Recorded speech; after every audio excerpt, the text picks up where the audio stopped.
Now on our roundtable, joined by Chris Christie, Emanuel, the CEO of Democracy for America, Yvette Simpson, and Sarah Isgur, a veteran of the Trump Justice Department, now a political analyst for the Dispatch. Ram, let me begin with you. You have to give Dr. Collins points for candor there. He says vaccine mandates can make the difference. Yeah, I would not use the word mandate.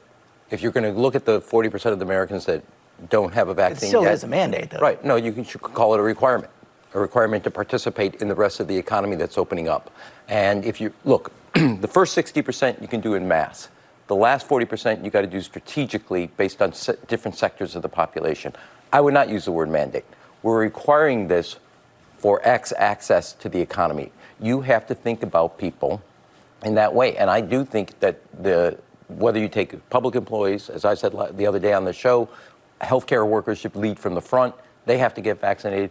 You get federal dollars for research at universities. Students and employees have to be, and you start setting requirements for access to the rest of society, and it's a part, and then the other piece I would add to this, it's part of your national pledge, because the one thing that he said, and you can see now happening, as the variant gets more dangerous, the population it affects starts to go down the age group. And we are going to get to a time where one of these variants beats the vaccine. And the question is, can we beat the variant? Seriously, the other point that Dr. Collins made, it is kind of crazy that the issue of taking a vaccine has become so political. And it happened right from the beginning. It happened as part of the Trump, left-right divide that we were having. If you remember, right at the beginning of the possibility of having a vaccine, you had people, even like Vice President Harris, saying she would not trust it if it happened under the Trump administration. I think that set off a slew of problems right there. I have a 14-month son. We had to go to the emergency room last weekend. The emergency room was overwhelmed with people. He cannot get vaccinated under 2 years old. And so our choice was to spend 2+ hours in an emergency room with a bunch of people who probably have COVID, at least some of them, or to leave. And so I think when we talk about vaccinated people now being good, I think they should understand, like my husband and I are vaccinated. We still have to now quarantine because of our son, because we can't go to an emergency room anymore. We're seeing more breakthrough infections, no question about that, Yvette. It's political. The hesitancy is political, but also we've seen hesitancy among black and brown populations as well. People just don't trust the government. That's right. And, with good reason, and in the past, you think about Henrietta Lacks, you think about the Tuskegee experiment, you think about the fact that a lot of black women still can't get the kind of care and aren't taken seriously when they go to their doctor. The fact that this is being done kind of outside of the traditional care, folks who have blood clots traditionally, a lot of black women in particularly, afraid of what this might do for them. And so we really need to continue to combine, particularly for black Americans, combine traditional care. Go to your doctor, talk to your doctor about the risk of whatever your underlying condition is versus the vaccine. I think that will go a long, long way. And I think most people are feeling like I can take this risk that I'm going to get COVID, or a very clear risk that I might have an aneurysm, or that my blood pressure might react with this vaccine and I might die instantly. And so we just need more education. We need to make sure people are talking to their doctors and not just watching the television. Chris, the hope information from politicians. The hope is that doctors, friends, family get this out of politics. Yeah, and look, I've had personal experience in the last couple of weeks of good friends of mine who I didn't know weren't vaccinated, and would stop by our home and say, "Oh, by the way, I'm not vaccinated. Does that bother you?" And I said, "It doesn't bother me. It should bother you." Mm-hmm. But what I found, George, in these conversations is it's very much what Yvette's talking about. You have to walk people through the facts. You have to walk through, because the buzz they're getting from television and big media, I think, is not carrying it for them. It's going to have to be a family-to-family, employer-to-employer, as Ram said, of people saying, here's why we need you to do this, and here's why it makes sense for you medically. Their own doctors have to play a huge part in this, and I will tell you, I've seen healthcare workers in New Jersey, in one hospital, 35% of them weren't vaccinated. Yeah, I mean, that sends exactly the wrong message. That hospital is now requiring vaccinations as a condition of employment.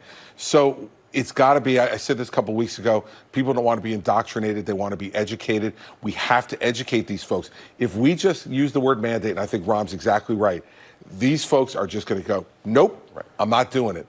And we see the ramifications of that. Yvette, let me switch topics now. Go to the infrastructure bill. It looks like it's going to pass the Senate, maybe today, maybe tomorrow, maybe Tuesday.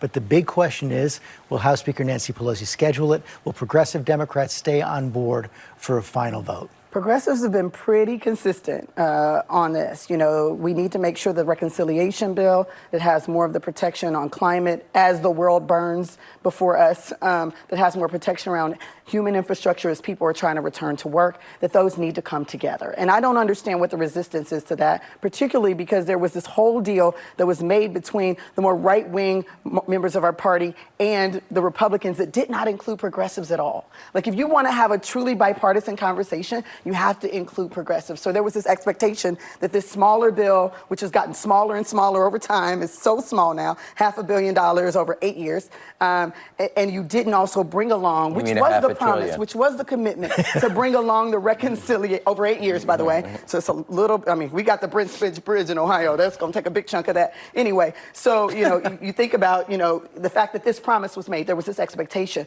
And so, yes, progressives are going to hold the line, and they should. Ram, I have to say, it takes me back to our beginning in politics. $500 billion over 8 years is small. Yeah. The world is burning. What's 7 zeros among friends, okay?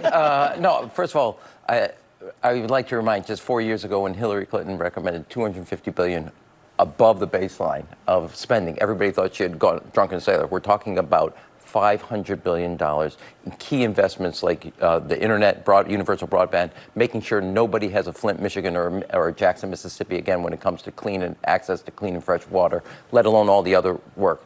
This is a major accomplishment for President Biden. Now, I also predict that in the Senate, you're not going to get 67 votes, you're going to get 70 votes. The number is going to go up. And the fact is, I believe in to the core question, when the Speaker sees not only it passes, and the Democrats in the House see it passes with 70 votes, they pass the reconciliation instructions. That will be a green light also because the economy for the Democrats, when you go to 2022, this is an essential investment that keeps the economy because the economy after the relief bill will start to taper off. This will actually work politically because the economy will stay stronger, and they will move to make sure that the president and the Democrats have a major, as well as the bipartisanship. And I give Senator Portman and the Republicans, they stuck to the idea of bipartisanship and didn't throw in the towel with the president. I want to bring that to Chris Christie. He says they may get 70 votes in the Senate. Large Republican vote for it as well, despite the fact that former President Trump is saying tank the bill. Well, he's saying tank the bill, I suspect, because he didn't do it himself. You think? Go out on a limb there. Oh, go, Chris, go ahead. Let go. Let it go. Go ahead out on a limb. Wait a second. Breaking news. I have known him for 20 years, and I think I have a little insight.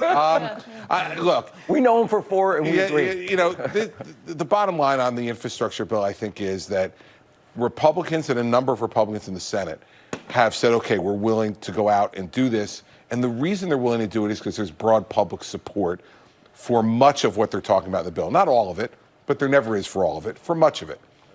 If we start doing what Yvette wants to do and tie all the rest of it to that, the Republicans are going to walk.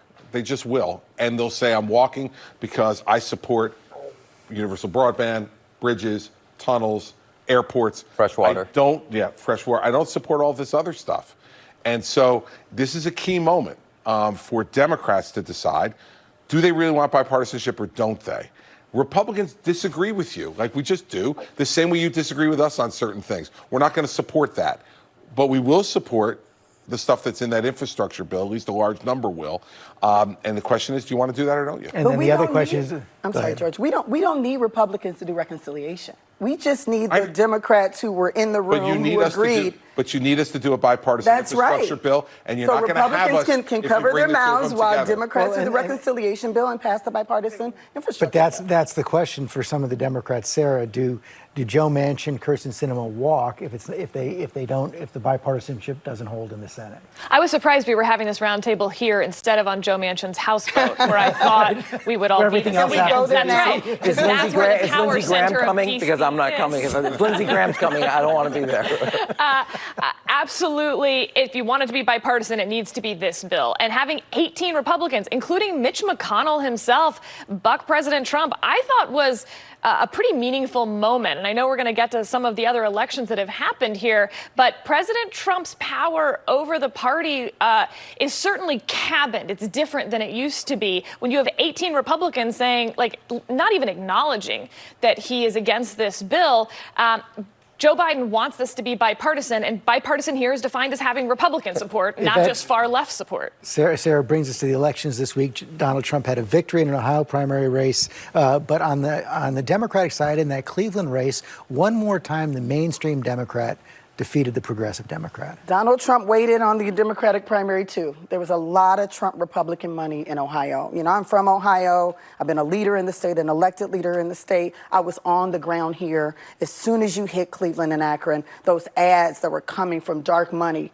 from Trump Republicans like Kraft and others really made the difference here. But at the end of the day, what progressives are celebrating is that we won black, white, brown, working class people. We won Cleveland and Akron. We won the district where the opponent, Shontel Brown, lived. Her own neighbors voted against her. What ended up happening was in the suburbs that are mostly wealthy and mostly white, those ads worked. And the turnout should be the story, because the turnout was less than 20% in an area where Ohio needs to be blue next year if we're going to continue to call our state purple. Otherwise, we're going to be calling it red. All interesting points, but Yeah. the elections, if you look at the pattern, Rahm Emanuel, moderate Yes, Democrats George. are winning time and time again. Yeah.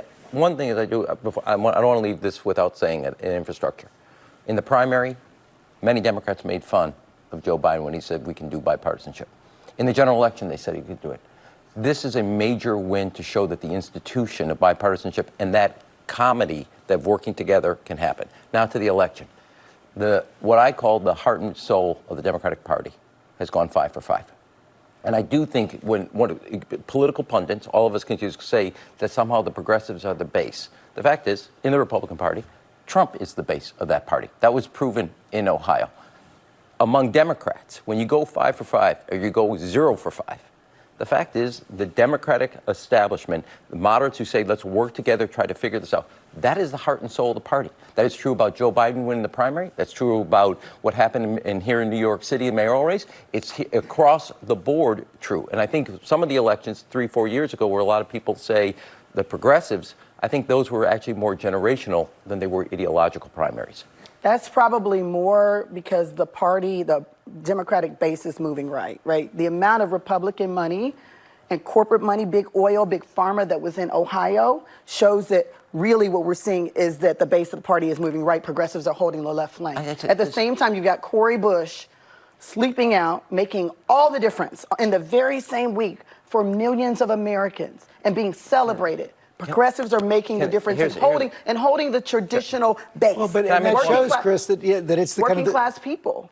You kind of have the flip side, the progressives making headway in Washington, the Trump Republicans making headway out on the campaign trail. You know, George, maybe. We'll see. That's been mixed, right? He's had some success in some primaries and some failure in some other ones. I found this interesting. I was at the Republican Governors Association meeting a couple weeks ago, and you have the donors there who are concerned about what President Trump's role is going to be in the party going forward. And what you continue to remind people is President Trump was the dominant presence in our party for 5 years. The year he was running and the 4 years he was president. He has been out of office next week 7 months, and everybody wants to go, okay, why isn't he gone already? You know, we're this instant gratification society in every aspect of our society, including politics. It takes time for people to figure out where do we want our party to go. We got soundly defeated in 2020 at the presidential level. And now we have to decide, all right, where do we go from here? And it's going to take a little time. I'm a campaign operative who's dove into these numbers in Ohio and the Texas 6th. Trump's candidate lost in Texas 6, won in Ohio. There are huge differences that tell us where he will have real influence. Texas 6 was a general election in a soft R district. Trump didn't spend money there. He didn't hold rallies there. He lost. In Ohio, it was a primary, to her point, maybe about base voters. He spent $350,000. He held 2 rallies there. That is where his candidate won because he was able to increase their name ID. I think that this actually will. They were both low turnout elections, but I think that is going to be the model moving forward of where we will see him having influence and where we'll see him not having influence. Gonna have to take a quick break. The Independent's investigation found that Governor Cuomo sexually harassed multiple women. many of whom were young women. And I do believe he should resign. I continue to believe the governor should resign. I think he should resign. I never touched anyone inappropriately or made inappropriate sexual advances. A chorus of Democrats calling on Andrew Cuomo to resign after that report from the Attorney General. Sarah Isgur, you're just making an interesting point off camera. Those calls ring a little bit hollow in the modern era. In the post-Trump era, calling on someone to resign is a nothing burger because they're not going to resign and it costs the person nothing to do so. What we haven't seen is Joe Biden call on the Senate leadership in Albany to push the impeachment. We haven't seen the Democratic Governors Association say that they will not support his reelection in 2022. There's been no actual movement by the Democratic Party to push Andrew Cuomo out of office. It's just been like, yeah, you should resign. Meh. That costs nothing. But, I mean, it's close to unanimous among Democrats in Washington and increasingly in Albany as well. Well, and the problem we have here, George, is that we have Governor Cuomo and everybody else operating in two different universes. He's still arguing the facts, as was displayed by his completely inept lawyer's argument on a Zoom call. Like, if we could have a better advertisement for what not to do, the first thing you should do is get new lawyers if you're going to argue the facts. But let's put that aside. He's arguing facts. This is not a factual issue any longer. This is a political issue. And all that matters is how many votes do you have or not have? Because in the end, his own party's not supporting him right now in Albany or in Washington. So the question for him is going to be, if you're going to stay, how do you turn that? And you've got to turn it politically.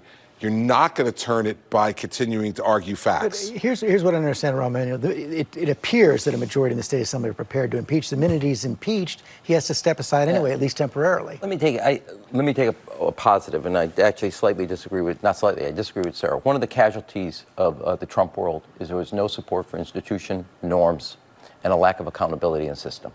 When you get the bipartisan agreement in infrastructure, you get a January 6th investigation with Republicans on the committee.